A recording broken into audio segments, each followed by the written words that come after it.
Check your water hardness by dipping this test strip into the water tank before placing the water tank into the machine. Your water hardness is indicated by the number of red squares displayed on the test strip. For example, 3 red squares indicates a water hardness setting of 3. When you turn your machine on for the first time, you'll be prompted to enter the result from your water hardness test strip.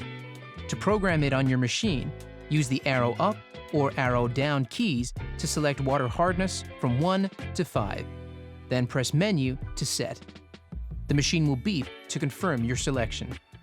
If your water hardness is either 4 or 5 when tested, we strongly recommend you change to an alternate filtered water source, as this can affect the taste of your coffee and the maintenance requirements of your machine. Also remember not to use any distilled water or water with 0 or low mineral content, as this will affect both the taste and functionality of your machine.